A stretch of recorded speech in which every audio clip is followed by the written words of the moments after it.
Before I begin the lesson, let me comment on the song. We were singing Hallelujah. That's a common word in English today. It comes from the Hebrew, of course. I used to like the Three Stooges, where Larry used to be fond of saying that, one of the characters. But we need not do so flippantly. Do we not understand? Ale means to give praise. Alleluia means to give praise to Yahweh, Jehovah. It means praise Jehovah. So let's keep that in mind. I want to talk about a great day that is coming. Paul the Apostle mentions it in 2 Corinthians chapter 5 and verse 10, wherein he says, "For we shall all appear before the judgment seat of Christ, that everyone may receive the things done in his body, according to that he hath done, whether it be good or bad." Now, this is not the only place this is mentioned. There are various passages that warn us about a day of judgment. This will be the trial of all earth's denizens. Any who have ever lived, live, or ever will live, every human being will be there on that last day, that final day, at the end of days. Now, that's a sobering thought. It is to me.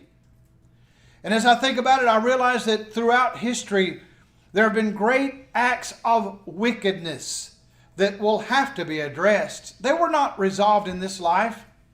Justice was not done on this side of eternity, but it will be there on that final day. Many will appear and will answer for what they have done or failed to do. But as we consider historically some really stupendous events that affect us all in a very close, special way, we want to think about those who were mentioned in the reading a moment ago when the disciples were extolling God for allowing them to suffer, of all things, because they were worthy to suffer for His name. They suffered as He had. You know, Peter says in 1 Peter chapter 2 and verse 21 that Christ has left us an example as He suffered, so that we should suffer following in His footsteps. Now, this is what we want to consider for a few moments. And think about how on that final day, those who caused the suffering of Jesus of Nazareth will also be there.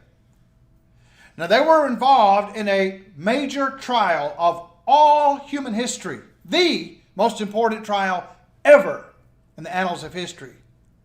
They're going to be there on trial themselves, and the great judge, ironically, will be their victim. It will be the Lord God Himself. And on that day, the books will be open. We know that from the book of Revelation. And one of those books, no doubt, will be the record of these events. And they will be confronted therewith. Once more, they will be brought to remembrance what they did, what they said, how they felt on that great occasion. We're talking about AD 33 and the events that took place in the arrest and the trial and crucifixion of Jesus of Nazareth. Many historians point out this is the best attested event of all antiquity. Now think about that. Not only do we have 4 independent witnesses, we have the gospel accounts. And I believe they are independent, even though there may have been some literary relationships. Even though they were aware of each other's work, they set forth their evidences with the authority of independent witnesses. You even have references in the epistles. And furthermore, we have a number of secular sources that mention the role of Pilate, that mention the role of Herod, that mention the role of the Sanhedrin, that mention these events. So it's a well-attested event of all human history, the arrest, the trial, and the execution of Jesus of Nazareth. They're going to be there on that day, and the judge will present the facts. He will remind them, here are the things that happened. Let's be reminded of what the book tells us. I guess you could say the actual event started, of course, begins with the birth of Jesus, but when you get right down to the culminating week, it was the night of His betrayal. Jesus had predicted this would happen. He and His disciples had gone into the calmness of the Garden of Gethsemane, the olive garden. And there, as they were wont to do, they had found respite and found a little safety from all the hubbub of the crowds. The Jews had been seeking a way to do away with Jesus, but they wanted to be very careful. He was an extremely popular figure. And they knew if they handled this in the wrong way, they could create a riot.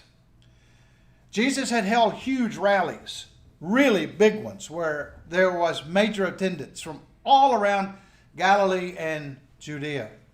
Many people liked him. They were aware of him. He was very popular. Not only were they aware of him, they knew his teachings very well. They could feel the hope that he brought them, the hope for a new life, a new culture, everything to be made new.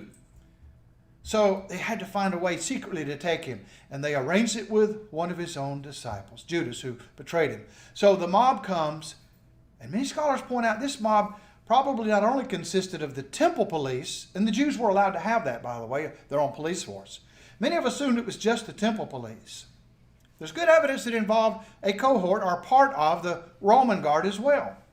These were armed men even from the Romans. And furthermore, we will find out not only did the armed men come, the police, to arrest Jesus at the betrayal in the garden by Judas, some of the jurors who would later on that night be a part of the trial of Jesus were also present. Keep that in mind. So we have then this mob, and as Peter tries to stop it, he's like we are. He's impetuous. He sees this coming and he senses the injustice of it all. Coming out against Jesus as though we were a common criminal with swords and staves, bringing arms there to intimidate him. And Jesus even mentioned, you come against me as a common thief? Jesus willingly submitted to the arrest. Now Peter was going to have none of that. He took his sword. He thought he could use a little bit of that power to stop the injustice. Cut off Malchus's ear, one of the servants of the high priest. Jesus healed him and told him to put his sword aside. This is not something to be fought with physical sources or swords. Peter and John follow Jesus to the judgment hall. But the first thing that happens, according to the record, is they go to Annas, who was at one time the high priest. He's now the father-in-law to the acting high priest, to the actual high priest, Caiaphas. But for some reason, out of deference to the old man, he gets first dibs on Jesus. So he's taken to his residence. Jesus is brought there, and Annas wants to mock him and ask him some really hard questions. He wants to know about his teachings and about his disciples. I guess the latter, knowing about the disciples, is to try to get a handle on just how popular this movement is. What are we really dealing with here? What are your teachings? He wants to know. And Jesus' response is respectful. It's commonsensical. I've taught openly in the synagogues and in the temple and among all the people. The people know what I teach. The people are the witnesses. You need to know what I teach. Somebody slapped him. They thought that was an impertinent remark. They slapped him. That was an injustice.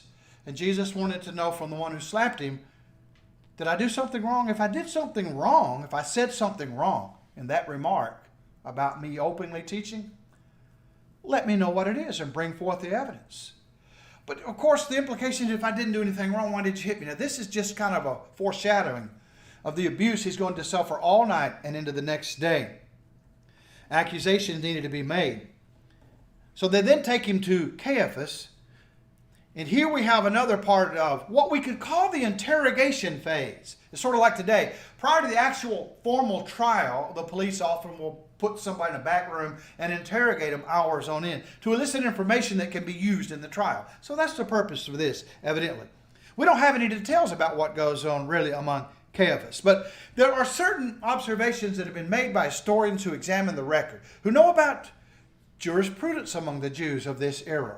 They can read all that from the writings of the rabbis, some from the Old Testament, but especially from the historical archives of the era. They know basically how they approach things and how they tried to be fair, usually.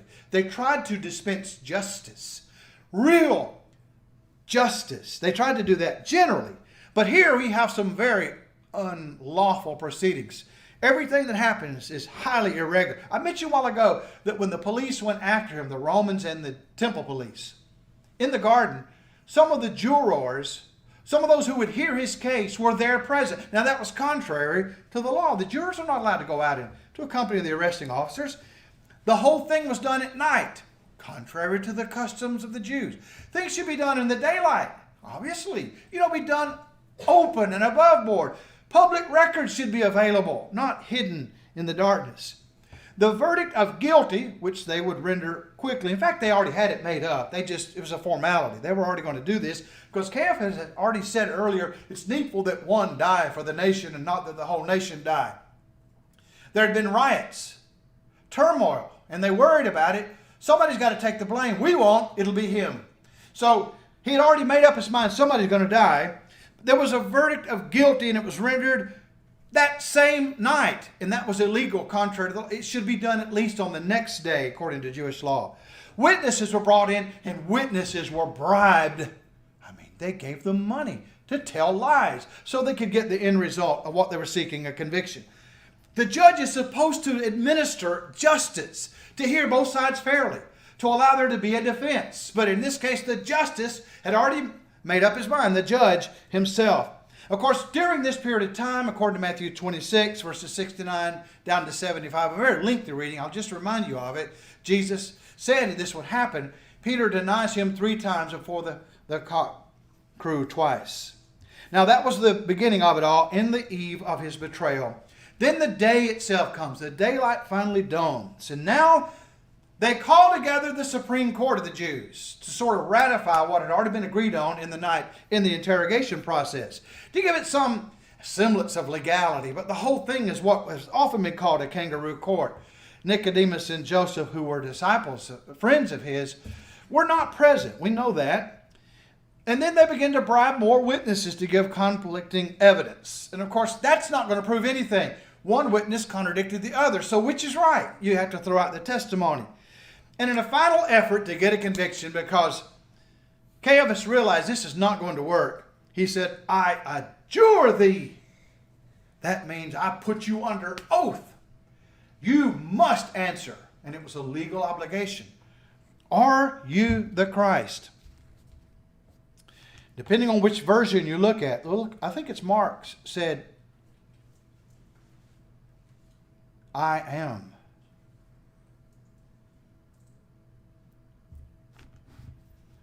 I am. Well, that's all that was needed. But he added, not only am I the Christ, the Son of God, those 3, Christ, Messiah, Son of God, but you will see the Son of Man coming in the clouds of heaven. He took all 3 of the exalted titles for their coming one from the Old Testament. Son of Man, Son of God, Messiah or Christ. And he applied them to himself. What? Need me more of witnesses, Caiaphas. We've heard it ourselves. He rent his clothes. We've heard it ourselves. He has blasphemed. Blasphemed. Now, originally in the law of Moses, blasphemy was when you speak evil irreverently against God and holy beings and holy things. How had he done that? Well, by this period of time in history, they'd kind of broadened their interpretation of what it meant to blaspheme. And they had said, if you claim certain things that are not true, if you give false prophecies, if you claim to be something you're not, especially someone exalted, that could be a form of blasphemy. So they claimed it was blasphemy. Now, the problem is, this crime was punishable by death. Their hands were tied in a sense. Now that they've declared his guilt as that of the crime of blasphemy, the alternatives are few. They have to have him executed. Yes, Jesus did claim to be the very Son of God. He claimed it. He did not deny it. He made the good confession before Pontius Pilate, as Paul will write some years later. But they did not evaluate the claim. They would not allow him to proffer evidence for the claim. No witnesses, not hearing him out. It was just, they stopped all debate once he had made this statement, I am the Messiah. But now, at this period of time, the Jews did not have the authority of themselves to execute. The Sanhedrin could convict, and they could convict in capital cases, but they couldn't carry out the actual execution. They had to leave that to the Romans, who were their overlords, who were occupying their country. This has been debated by some liberals. They try to tell us, no, they always had the right of execution. The evidence is not sure that they did. In fact, the record, and I believe the biblical record says they said themselves, we don't have the authority to do that. That's why we're turning over to you, Pilate, the Roman governor. We're turning this matter over to you to bring about the execution. You have a few cases in the first century where the Jews would sometimes kill people, convict them and kill them. But in all those cases, when you look carefully at it, these were extrajudicial killings. They were not supposed to do it. They just got a little overzealous and did it anyway behind the scenes. That's not evidence contrary to what the record says. When they were talking to Pilate about the law, they acknowledged the law as, we can't do it, but you can. So they send in to Pilate who's the Roman procurator, the governor. The first thing they wanted was him just to rubber stamp their decision, just sign the warrant and have him executed. But Pilate was not going to fall into that trap so quickly. Wait a minute. I need to hear the man out and find out what's going on. So he wanted some of the evidence. So he looked at it and talked with him for a while, and he sent him back. Said, I don't find anything wrong with this man. That was his first effort to try to save Jesus. And then they would not allow it. No, you can't let him off the hook. He's been convicted. So Pilate forced them to specify the charge. What evil hath he done? He had been convicted by the Jews of blasphemy. That wouldn't carry any weight with Pilate's court. That's not a crime in Roman law. So they had to come up with something else. They had to manufacture a crime. They had to just trump up a charge. And they found something they could use. You see, it had been very popular. Large crowds had followed him. Large crowds. He had these huge rallies, these religious rallies everywhere he went. They could latch hold of that fact. This is scary because if word gets back to the emperor, this is going on. This is insurrection. They accused Jesus of insurrection. He stirred up the people, they said. Then they lied and said, he tells the people not to pay tribute. That was an outright fabrication. Remember the statement, render unto Caesar the things that are Caesar's and unto God the things that are God. While he has a coin in his hand that has an image of Caesar, the question being, should we pay tribute to Caesar? And his answer was, well, of course, it's his money. An outright lie. Would any people, experts in jurisprudence, dare to outright lie? Just fabricate that which is false. Well, they did. And then they said he claims himself to be a king. Well, he did. And you see, he sets himself up as a rival to Caesar. That's a political crime. He's guilty of insurrection. He is an insurrectionist. So Pilate has something to sink his teeth into now legally. So he brings Jesus in and he asks him about that. Are you a king? He said, yes, you said that I am. And he said, but let me tell you, my kingdom is not of this world. John 18:36. My kingdom is not of this world. If it were, then my servants would fight, that now would not be delivered to the Jews. But now my kingdom is not from hence. So this convinced Pilate, this man is not a threat to the empire. He's talking about another kind of kingdom. He understood that. Spiritual kingdom, there's no conflict. So he tried to let him go again. But the next thing that is said here in John 18 in verse 37, I think is probably critical. The most important thing, in my estimation, of the entire trial scenario.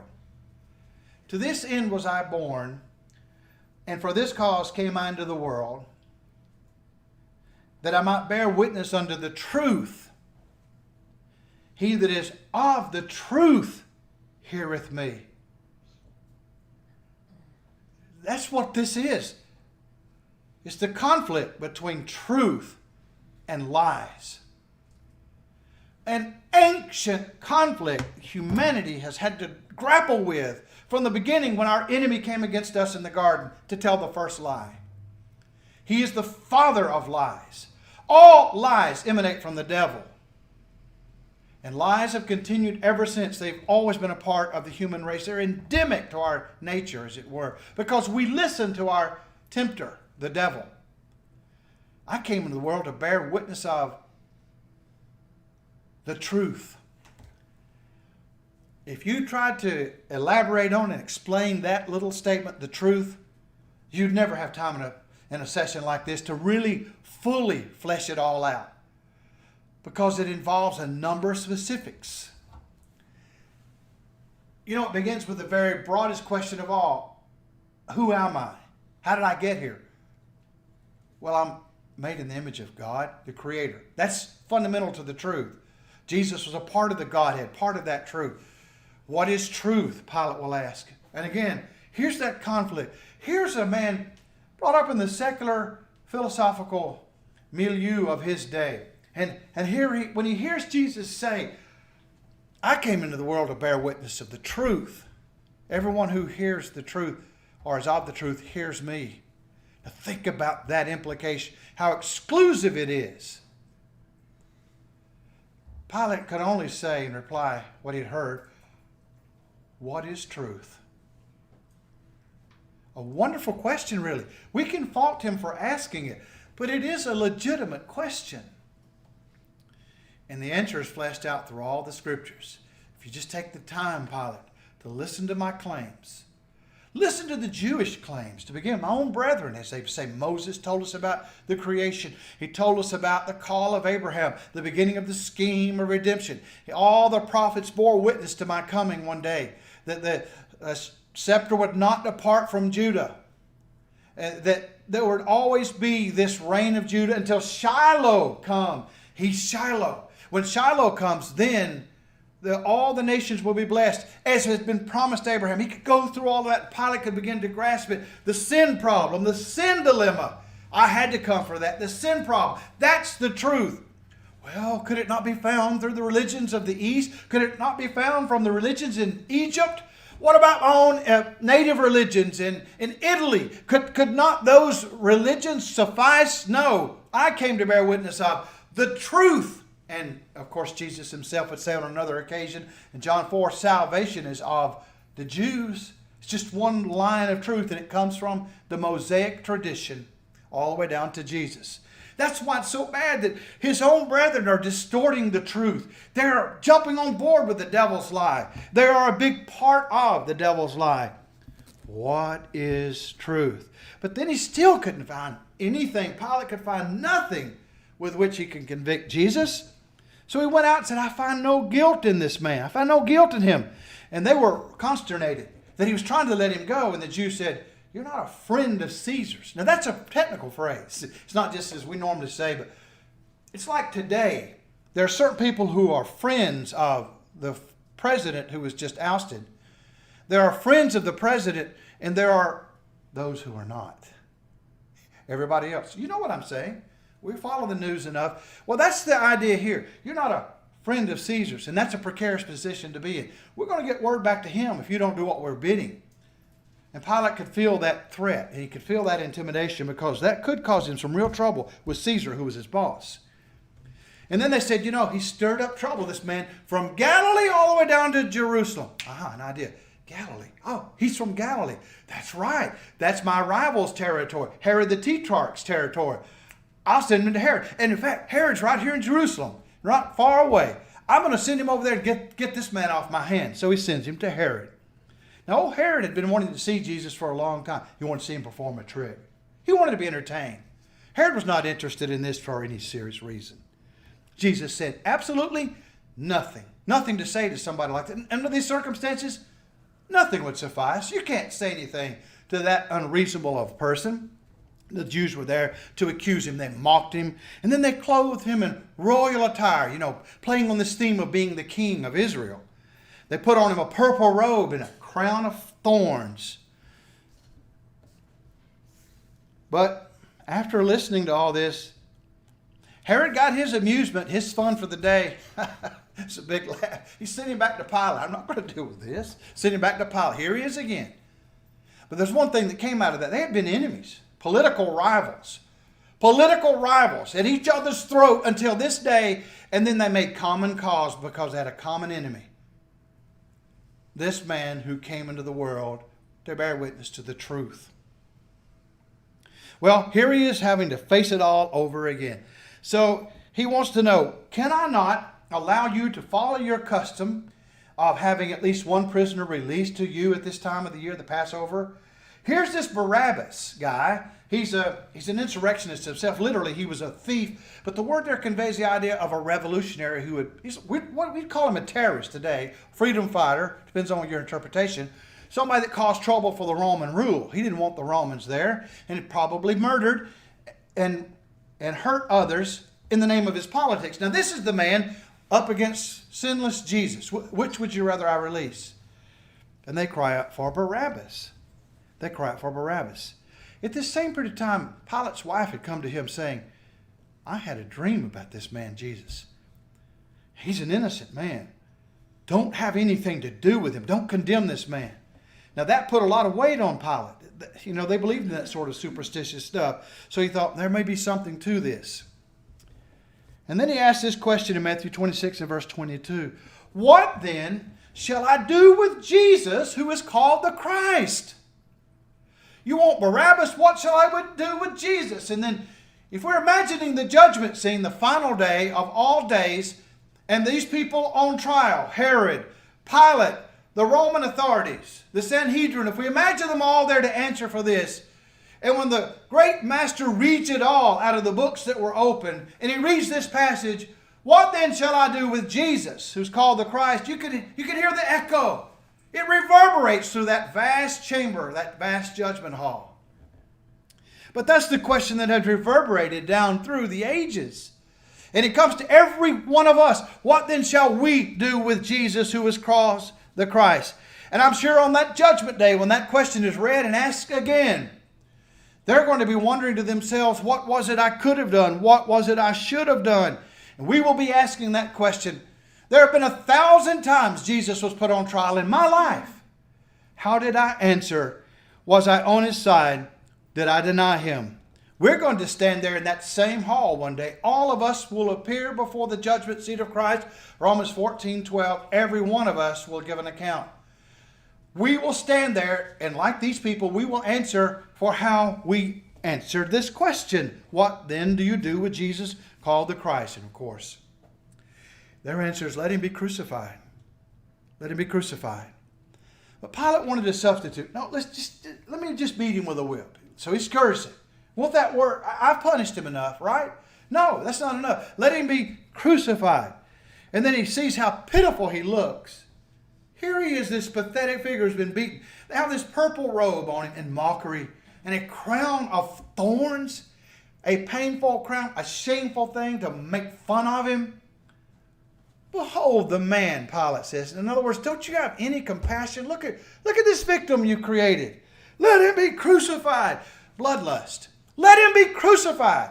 The same people who at the beginning of the week had triumphantly allowed him to enter into the city of Jerusalem with a huge religious rally. A huge rally. Now here at the end of the week, they've been stirred up by the authorities to say, let him be crucified. You take him. I find no fault in him. And that stung them more than anything he had said. He knew what they were after now. This man had only been brought up because of charges of blasphemy. And that scared him. He was all the more afraid because his wife had dreamed about this innocent man.